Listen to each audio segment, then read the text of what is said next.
Hello children.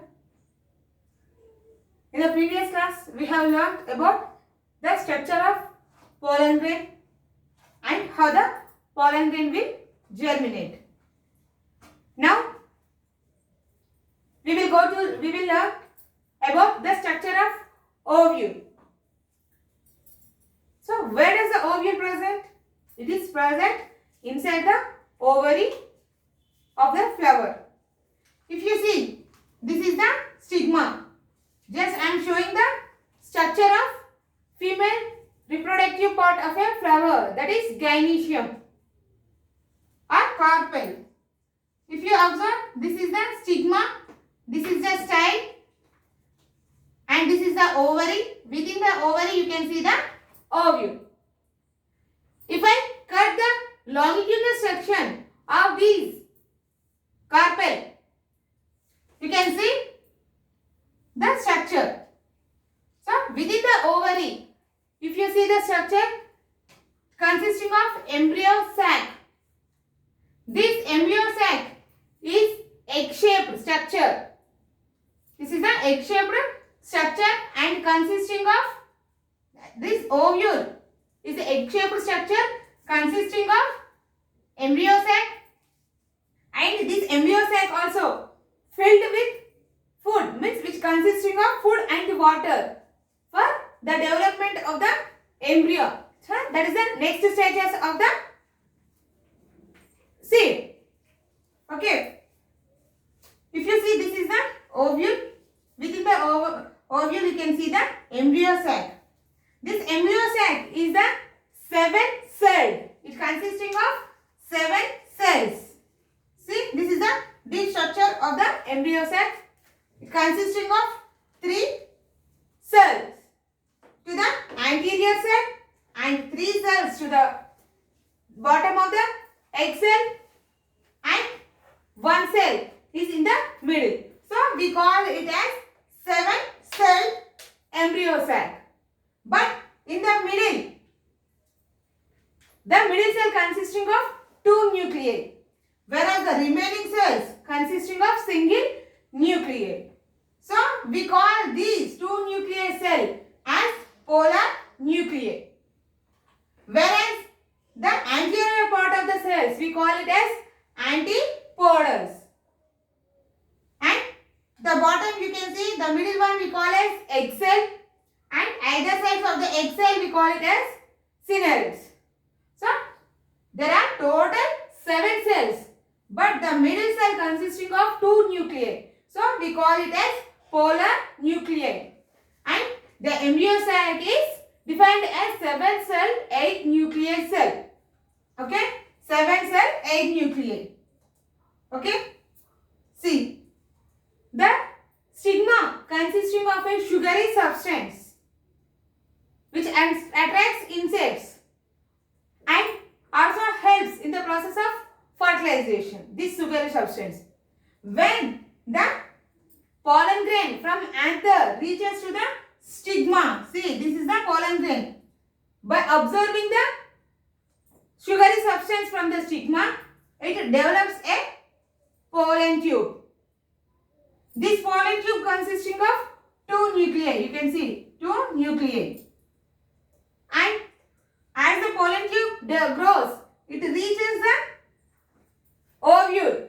It reaches the ovule and reaches the egg cell.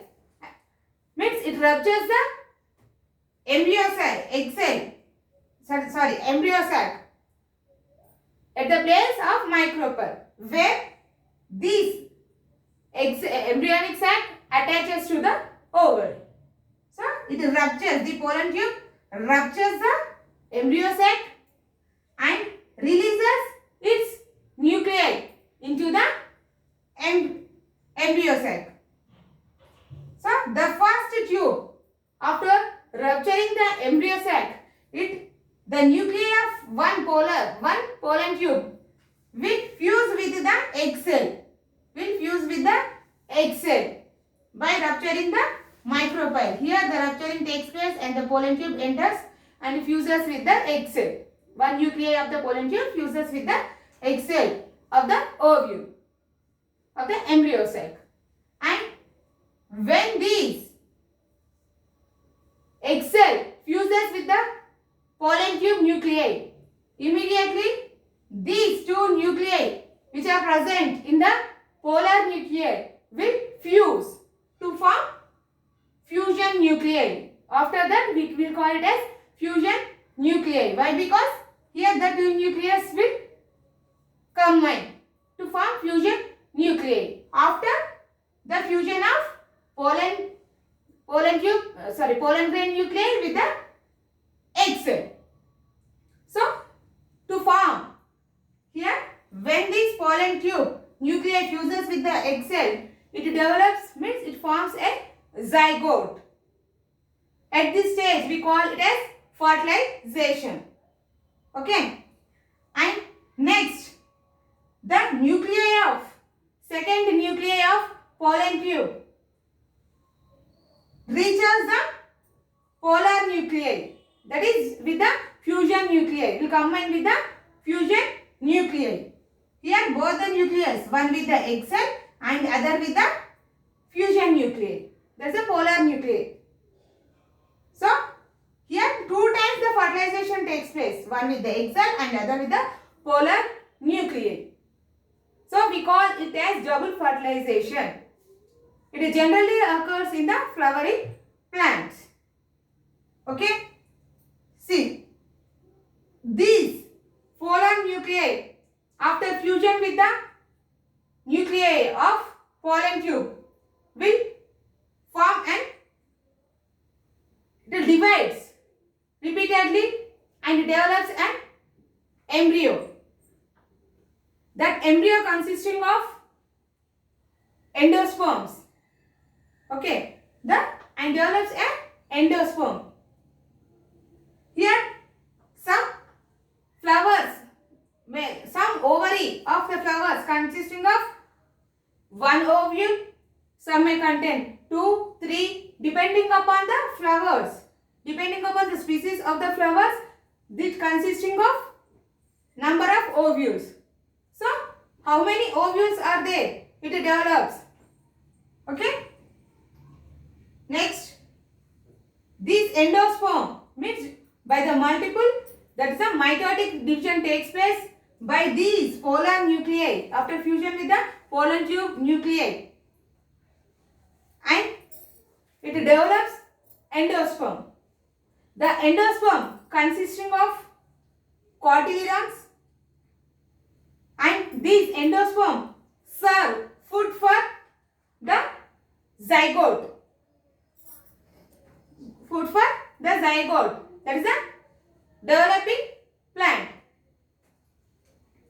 The cotyledons are nothing but here epicotyl and hypocotyl. So the cotyledons give, that is nothing but this endosperm, supply food for this epicotyl and hypocotyl. These epicotyl or hypocotyl are nothing but, if it is a seed, after germination it develops a white color structure out from the seed. That is nothing but the structure which is present out of the seed. We call it as epicotyl, and inside the seed we call it as hypocotyl. That is nothing but radicle and plumule. So after germination we can see the white color structure now. That is nothing but the outer part of the seed is called radicle. That is nothing but hypocotyl. Whereas the inside plumule, this is a hypocotyl. So this is the process how the fertilization takes place by the fusion of polar nuclei and egg cell with the pollen tube nuclei, and how the zygote is formed. Okay.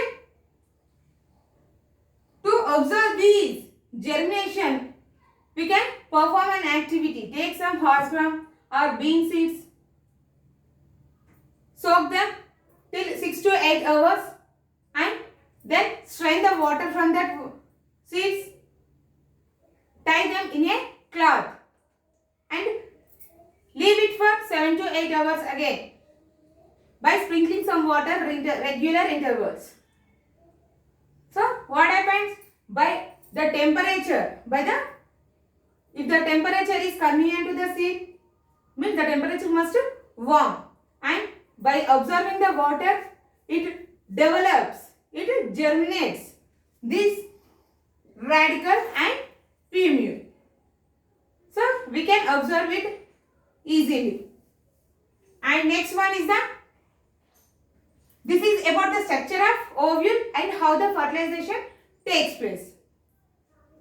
But there are some plants in which the fertilization does not take place, but the plant will develop fruits.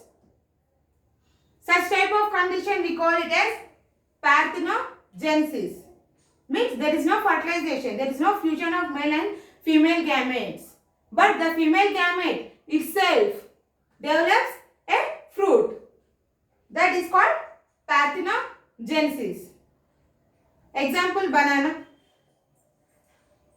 But nowadays we are inducing some hormones like gibberellins to produce these parthenogenetic fruits. So the process of developing seedless fruits by the artificial process, by inducing hormones, we call it as, the process is called parthenocarpy. This is the difference. Here there is no fusion of male and female gametes, means there is no fertilization takes place, and the female gamete itself produces fruits which does not consisting of seeds. Why? Because there is no fertilization, there is no fusion of male and female gametes, means there is no development of zygote, ovule, seeds. Okay, here due to the fertilization process only the ovule germinates and produces seeds. But here there is no fertilization process, so we can't get seeds. So nowadays we are inducing artificial hormones like gibberellins to produce seedless fruits. The process of developing seedless fruits by the artificial manner is called parthenocarpy. Okay children, by this we have completed about the how the reproduction takes place in the flowering plants. See you in the next class. Thank you.